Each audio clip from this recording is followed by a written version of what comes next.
What's going on YouTube? Welcome back to the channel. I really do hope you guys are well. As you can see today, we're playing a very, very different game. This is not Lord of the Rings Online at all.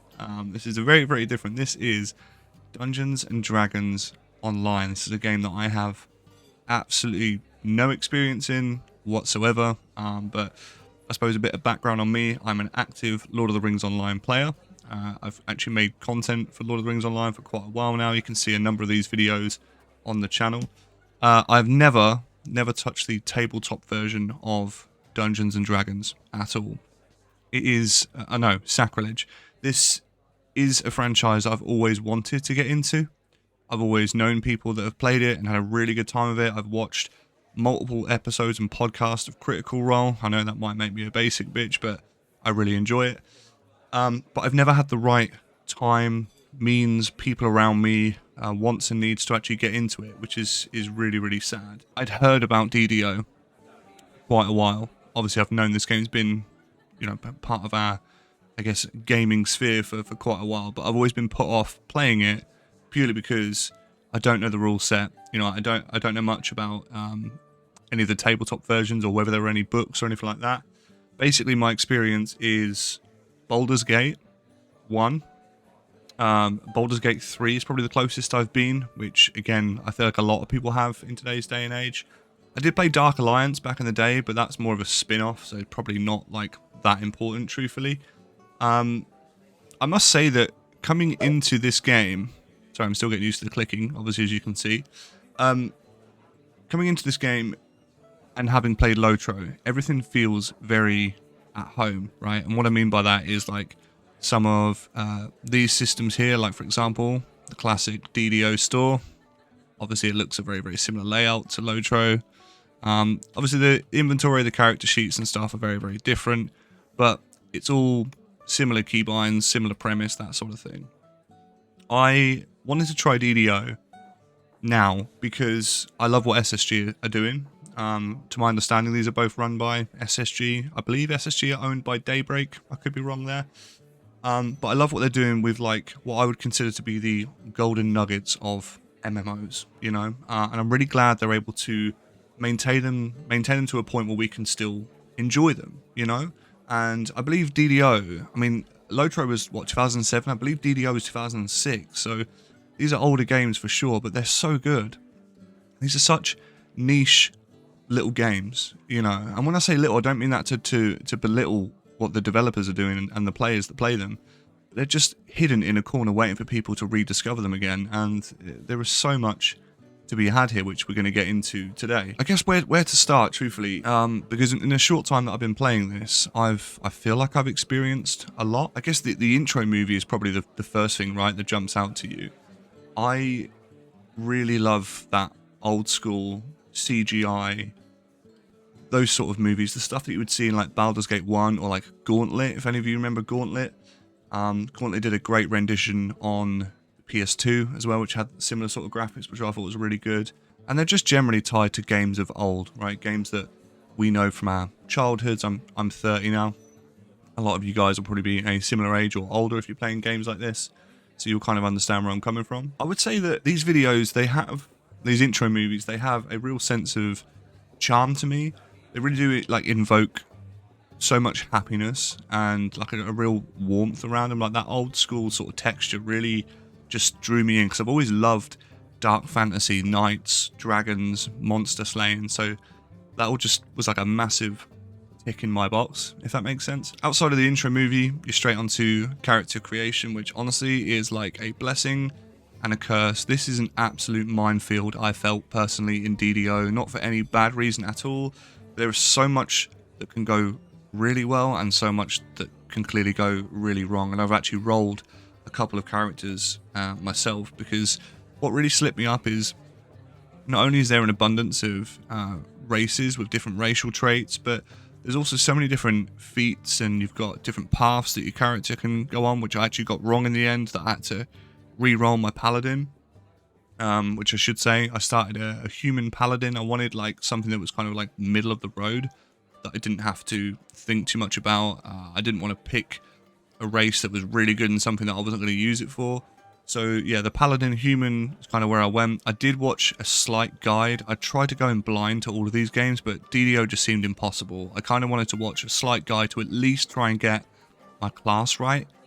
So I went with Paladin, went with Human. I believe Humans get another feat or like a human additional feat or something like that I didn't really know about. But anyway, I selected one of the static paths when I should have hit Customize. I had to delete that Paladin a little bit later on down the line, but it is what it is. It's a newer game, like, to me, so I'm not going to get it right straight away. LOTRO has always had quite a really nice selection of classes and races, but this is amplified so much in DDO. I really love the fantasy that these guys are selling. I love, like, for example, even now, just being in the tavern, you know, and you've got all the music playing in the background. It feels really warm and, like, homely, and you can imagine just coming here with some of your friends and just chilling in between quests and dungeons.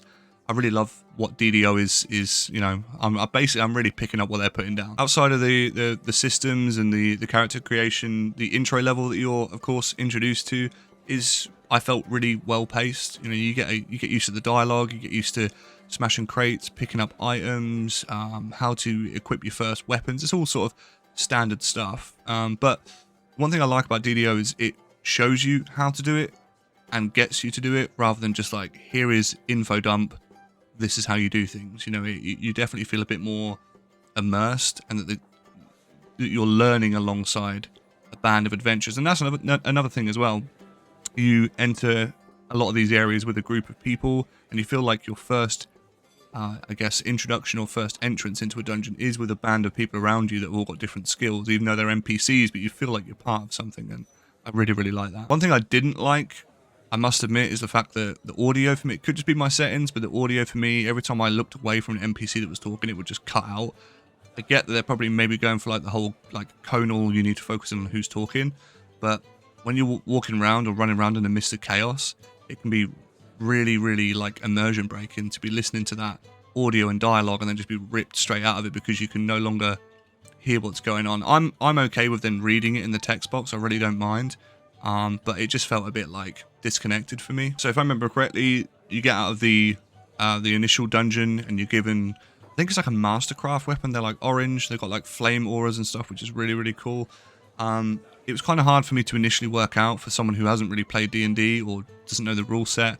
Kind of hard to work out what weapons I was proficient with. I think, without constantly having to check my feats, I think it's the ones that have got exclamation marks that are the ones that are no-go for me, but every time I hovered over them, nothing would really come up that I could see, or maybe I'm just not looking at it. It's probably more player error than it is game error. I've normally got a bit of like a pet peeve when it comes to starting zones and areas. They all feel like very just, I don't know, like slapped on, but Korthos feels really nice. Like, it doesn't seem massive to me, but everyone that's there has a purpose. And for example, now, like, just hanging out in the tavern and stuff, and you can see people are doing things. I like to just come in and turn off some of the nameplates and stuff, and it's just I don't know, it's just a good time. I like just sort of hanging out here and in between things and making videos. It just seems like everyone's just doing something or hanging out. I did see if I could sit down and like pull up a chair next to someone, but my character just sat on the floor. So like, it is what it is. What are you gonna do when you start eventually interacting with some of the NPCs? Like, yes, there is some like generic dialogue. And there is a lot of like quest focused text, but your character actually has some funny quips. Like, there's some moments where your character is like, I don't know, like someone will say to you, "Oh, like, I'm really looking for someone that, you know, can help me," and your character's like, "Well, I guess that's me then, right? Like, this is like all on me again." So I came straight out of the tutorial, ran into a quest where I had to go into a crypt, which is really cool. And what's interesting about the crypt is when you first well, not just a crypt, but this is all dungeons, I guess. You can scale the difficulty depending on your party size or whatever you're doing. I like the idea of, you know, not having one set static difficulty the whole time. I think that's really, really interesting. Then once you're inside the crypt, one mechanic that I was like, you are introduced to it a little bit early on, but I picked up on it here, was the fact that you could search the areas around you for potential other alternative routes. I wasn't able to do it on my paladin. I didn't have, I guess, high enough perception, is it, or something like that. But on my hunter, I was able to open up a wall that I couldn't before and go a different route, which was really cool. I was like, wow. I don't know if it gives you too many advantages or any different items, but it was just nice to be able to do something a little bit different. From here, you're introduced to other forms of combat. You get your first few like proper chests to unlock, and some of these have got traps on them, which is really cool. So you can, depending on what class you are, I think it's rogues and stuff that can disarm them. But yeah, avoid them. You then, in the center point of the dungeon, I got introduced to my rest stones and resurrection stones, and I really loved the idea of banding together as a party, all sitting down at these stones and just taking 5 minutes in between things. I just thought that was such a cool little like dungeon diving experience. So yeah, a massive tick box from there. There is some minor puzzle solving here, and the puzzle solving, by the way, later on in the game, or at least to where I've got to, outside of Korthos a little bit, it does expand. And yeah, hats off to SSG and I guess Turbine beforehand for putting together the structure of the dungeons and some of the puzzles, because they really do get the brain work. And some of them, I'm not embarrassed to say, I was stuck on for like half an hour just clicking this puzzle, but I'm sure we'll flesh that out in later videos potentially. It did become quite apparent to me that inside and outside of these dungeons, health points, constitution, self-sustain, self-healing are all really important. The reason I know that is because when I picked my paladin, and I think I got a lay on hand skill quite early on that I could heal with, and I did notice that you're not really regenerating health at all, you know, outside of using potions or scrolls and stuff like that.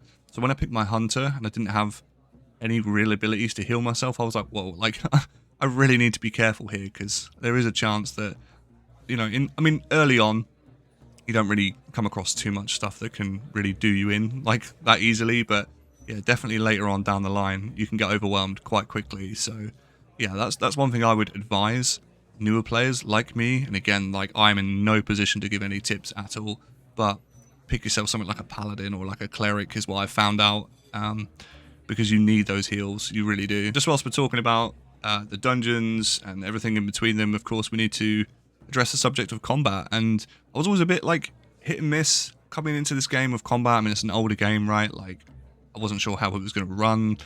I don't know, is it going to feel clunky? But honestly, the combat feels surprisingly really nice. For a game that, you know, came out around 2006, mid-2000s.